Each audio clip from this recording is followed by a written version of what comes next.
un souvenir parfait.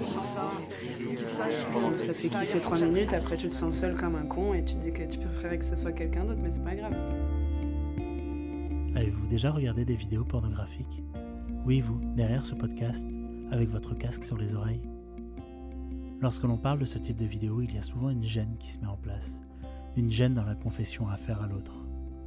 Est-ce que c'est un sujet tabou? Avec une telle accessibilité, aujourd'hui, le porno se consomme totalement différemment.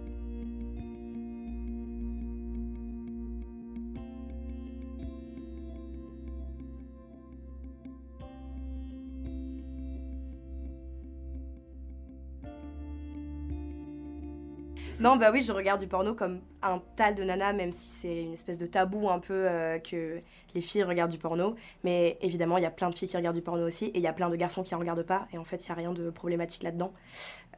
L'industrie du porno est un peu problématique sur certains points, et je pense qu'il faudrait changer des trucs là-dedans. Mais vas-y, c'est kiffant quand même de regarder des gens faire des trucs pour s'exciter. Oh oui. Donc oui, j'en regarde. Pour moi, ça fait partie intégrante des pulsions humaines, quoi. D'ailleurs, je trouve que, si je peux le dire, Ken Kojandi, qui en parle dans son spectacle Pulsion, il en parle extrêmement bien. Et c'est assez marrant. Après, c'est peut-être même devenu trop facile, en fait. C'est très bien parce qu'on a tout ce qu'on veut, mais il y a une certaine perversité où maintenant, ça devient trop réel. Voilà. Ça m'arrive. Par contre, je regarde du porno lesbien alors que je suis hétérosexuelle.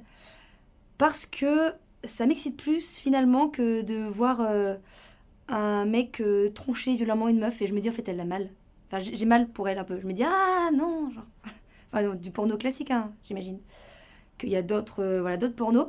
Mais du coup, ça m'arrive, ouais, voilà. Il y a plus de pratiques qui m'intéressent, en fait. Finalement, il y a plus de cunis, il y a plus de caresses, on va dire. Après, sur le porno classique, je ne suis pas assez renseignée au niveau du porno pour aller chercher des trucs très spécifiques, mais ça doit exister. Et du coup... ça m'excite dans le sens où c'est deux corps, j'ai l'impression, qui existent l'un pour l'autre. Même si c'est rigolo, parce que j'ai des copines lesbiennes, et une notamment qui m'a dit, moi, je regarde du porno hétéro. Parce que le porno lesbien est complètement pas du tout réaliste. Voilà. Et du coup, ça fait un peu écho avec moi, je suppose. Voilà. Après, je suis excitée par deux mecs qui s'embrassent aussi. Donc... il y a des trucs que j'explique pas comme ça. Tant que c'est deux corps qui se font du bien, et voilà. Et comme généralement, comme je viens de dire déjà, il y a plus de cunis, ou alors j'ai l'impression que c'est peut-être mieux fait, parce que des fois tu vois des trucs, franchement, même des caresses toutes basiques et tout, je veux dire dans le porno hétéro, on va dire. Déjà, de plus en plus trash, je trouve. Et aussi des trucs, ou même les trucs qui sont intéressants, qui peuvent être cool, qui peuvent me plaire, sont, j'ai l'impression, mal faits, surjoués. Bon, ce qui est sans doute le cas dans un rapport lesbien. Mais comme j'ai jamais été avec deux filles, je sais pas. Donc il y a peut-être un côté un peu genre « Hey, peut-être que ça c'est cool !» Voilà. Mais je sais pas. On met tellement de violence et de rapports de domination dans nos rapports sexuels que du coup ça devient un truc normal de... Mais en fait... de voir une meuf se faire défoncer la chatte, je veux dire, moi, ça me fait... J'ai peur, en fait. Je suis pas contre, hein, c'est très bien la pénétration et tout, il y a plein de trucs très cool, mais je veux dire, c'est pas juste un trou, en fait, ça vit, un vagin, c'est vivant, quoi, c'est pas juste tu mets ta bite, et plus tu mets ta bite, plus ça va se détendre, et plus ça va être ouf, c'est juste, déjà, il faut les mettre au bon moment, il y a plein de trucs à faire, il y a plein de trucs qui se... Voilà, tu vois. J'aime beaucoup le sexe. Je ne regarde pas du porno. Déjà, les cinémas porno ont quasi disparu. Mais par exemple, Empire des Sens, ouais. Pasolini aussi. Comment ça s'appelle Sodome et... Sado. Pasolini. Maîtresse de Barbet Schroeder. Voilà, j'aime le fantasme au cinéma, j'aime le cul, j'aime... Mais porno, aller sur des sites porno, franchement, non.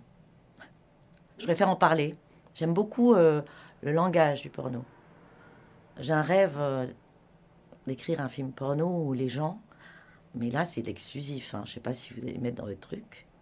Parce que déjà, il faut savoir le faire. Où les gens sortent du film, se racontent les scènes qu'ils ont vues, sauf qu'ils n'ont rien vu à l'écran. Mais chacun a vu les scènes, a vu du cul, alors que tout était dans le langage ou dans l'image. Mais on ne voit rien. Oui, et... non, peut-être que ce que je pourrais dire, c'est que c'est dommage qu'il n'y ait pas plus de contenu orienté plaisir féminin, parce qu'en vrai, ce qu'il y a actuellement, c'est quand même très phallocentré, j'aime bien utiliser ce genre de terme. Et donc voilà, ouais, il n'y a pas forcément, sur le marché, il n'y a pas forcément de tout. Moi, quelquefois, c'est pas quelque chose de régulier, mais ça m'est déjà arrivé de me sentir coupable. Déjà parce qu'il y a un truc avec les femmes et le porno. Genre, c'est autant pour le porno que pour la masturbation de manière plus large. Il y a, voilà, même si ça se débloque, ça reste quand même un petit tabou. Et c'est surtout que c'est souvent assez... Malheureusement, il y a vraiment des trucs dégradants.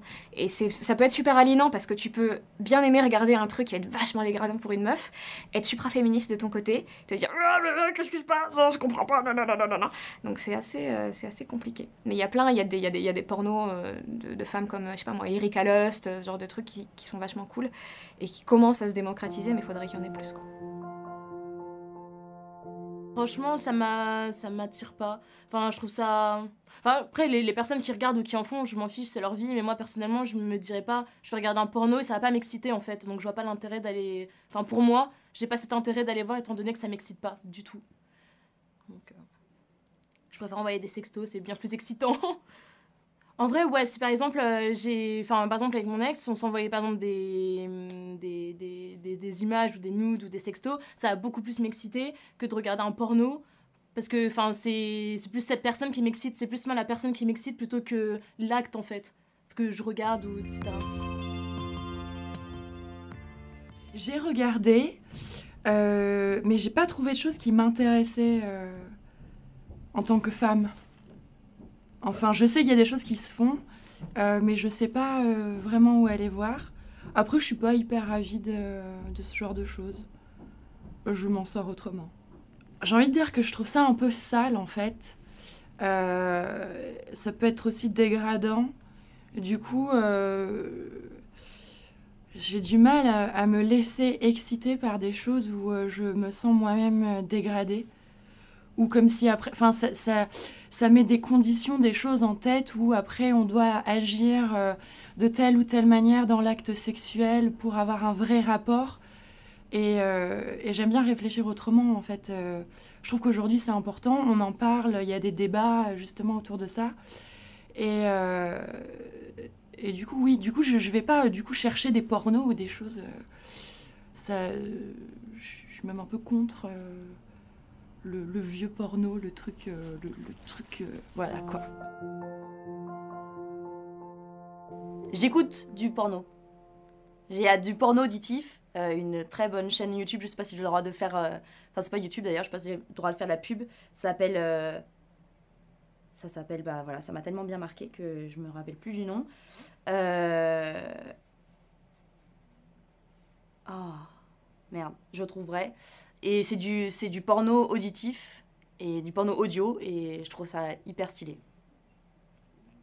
Ouais. Ah ouais. Ouais, c'est hyper cool. Ils racontent des histoires en fait comme des nouvelles érotiques, mais elles sont lues et elles sont presque mimées mais à l'audio et c'est hyper bien fait et je trouve ça beaucoup plus soft et moins intrusif et moins violent que le porno en vidéo. Ça m'arrive. Ça m'arrive, oui. Des fois, enfin genre... je regarde pas aussi souvent qu'un mec, je pense. Enfin, mais ça m'arrive, des fois j'ai des pulsions comme ça. Hop. Mais c'est marrant parce que souvent, ça arrive juste après avoir je sais pas, je regarde une série ou un film et il y a une scène un petit peu olé olé et je sais pas, ça va me donner une pulsion comme ça et je vais me dire oh tiens si j'allais faire ma petite affaire. Enfin bref, c'est bizarre. Jamais j'ai l'idée comme ça qui me vient, c'est toujours parce que je suis stimulée par des images avant et du coup je me dis bah allez, petit porno. Non, je ne regarde pas de porno parce que je considère que c'est pas ça l'amour et le sexe, c'est pas ça non plus. Je trouve que ça dévalorise énormément le corps de la femme et ça dévalorise le sexe aussi. Et ma mère nous avait mis en garde, mon frère et moi, voilà, ne regardez pas de porno avant votre première fois, sinon vous ne ferez jamais l'amour. Voilà. Et effectivement, j'ai vu défiler quelques images de temps en temps, comme ça, sur Internet, on voit des trucs et je me dis, mon Dieu, quelle horreur. Eh ben jamais. J'ai eu le débat avec mon mari il y a pas longtemps. Et jamais. J'ai jamais eu l'envie. J'ai jamais compris en quoi ça a excité ou je sais pas. Peut-être que aussi j'ai trouvé d'autres manières d'être excitée ou je sais pas, mais je n'ai jamais eu ce besoin-là. Après, peut-être que je l'aurai un jour. Hein. C'est comme les histoires de Godemiché. J'ai jamais compris au début, puis finalement, un jour, je me suis dit ah, ça a l'air pas trop mal. Et bah peut-être que ce sera pareil. Je ne sais pas. Ah non. Enfin, des films érotiques plutôt. Le porno, je déteste ça. Je trouve ça... pas bandant, quoi. Ça m'excite pas. Alors que l'érotisme, un peu plus quand même. Beaucoup plus. Mais pas de film porno, genre... art porno, je regarde. Oui, je regarde du porno. Sur le web, principalement. Pornhub, enfin ce genre de choses, quoi. Voilà. Et bon, c'est du porno gay, hein, parce que je suis gay, donc... Et à quelle fréquence, si c'est pas indiscret? Alors, je dirais que c'est dès que je suis un peu seul, ce qui peut m'arriver assez souvent actuellement, vu que je suis célibataire. Mais voilà, dès que je sens que j'ai une montée sexuelle pour me masturber. Oui. Et j'aime regarder du porno, mais surtout pour critiquer ce qui ne va pas. Donc, et des fois, c'est pour rigoler aussi. Des fois, je regarde du porno asiatique. Et c'est un peu du grand n'importe quoi. Déjà, je comprends toujours pas pourquoi est-ce que c'est flouté. Enfin, leurs parties intimes est encore floutée. Même pour le hentai, c'est flouté. Dans certaines vidéos. Et après, c'est un peu... Après, pour le reste, on va dire, dans le porno, c'est toujours un peu la même chose, quoi. C'est... ça n'a pas beaucoup changé, on va dire. Mais par contre, ce qui est bien, c'est qu'il y a de plus en plus de vidéos. Ça va un peu contredire ce que je viens de dire, que comme quoi ça n'a pas beaucoup changé. Mais il y a de plus en plus de vidéos qui montrent des vrais partenaires qui font l'amour. Donc ça, c'est plutôt pas mal. Et ça change beaucoup des scénarios qui durent 5-10 minutes, où le mec, il rentre dans la maison, et il voit la nana, et elle est comme ça, et tout de suite, ça éclate. Donc, c'est bien, ça change petit à petit. Et puis, il y a surtout pas mal de réalisateurs qui veulent un peu changer la donne. Donc, tant mieux. J'espère que ça va continuer comme ça. Ce podcast a été créé grâce à la chaîne YouTube Cru. Ce projet est réalisé par Axel Bove, Soigné Lando, Aurélien Verret et moi-même, Raphaël Eslo.